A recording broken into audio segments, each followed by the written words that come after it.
के पावन महीना में चल ढार लोटा से जल तबे भेटतौगे फल। ढार लोटा से जल तबे भेटतौगे फल। भोला बाबा के छे महिमाया चल, भोला बाबा के छे महिमाया चल। ढार लोटा से जल तबे भेटतौगे फल। ढार लोटा से जल तबे भेटतौगे फल। ढार लोटा से जल तबे भेटतौगे फल। हर हर बम बम, हर हर बम बम, हर हर बम बम बोल बम बोल। ढार लोटा से जल जल जल, ढार लोटा से जल जल जल। राख शिव जी पर आस, दुल्हा मिलतौ झकास। जे सोचने छे मन में वो पूरा है तो बात। तो राख शिव जी पर आस, दुल्हा मिलतौ झकास। जे सोचने छे मन में वो पूरा है तो बात।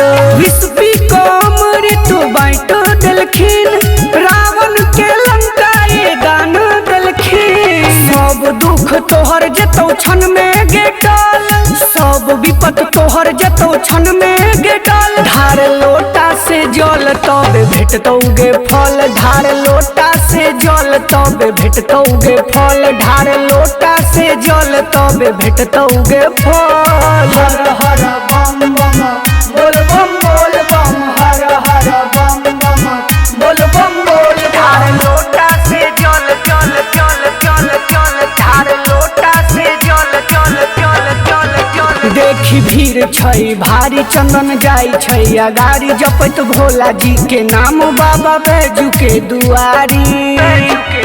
कि देखी भीड़ छै भारी, चंदन जाई छै अगारी। जपत भोला जी के नाम, बाबा बैजू के दुआरी। सावन के जे सोमवारी करे, मन चाहा फल क्षण में पावे। किस्मत के नक्शा आगे जेतौ बदल, किस्मत के नक्शा आगे जेतौ बदल। ढार लोटा से जल तबे भेटतौगे फल। ढार लोटा से जल तबे भेटतौगे फल। ढार लोटा से जल तबे भेटतौगे फल। सावन के पावन महीना में चल, सावन के पावन महीना में चल। ढार लोटा से जल तबे भेटतौगे फल। ढार लोटा से जल तबे भेटतौगे फल। भोला बाबा के छे महिमाया चल, भोला बाबा के छे महिमाया चल। ढार लोटा से जल तबे भेटतौगे फल। ढार लोटा से जल तबे भेटतौगे फल। ढार लोटा से जल तबे भेटतौगे फल।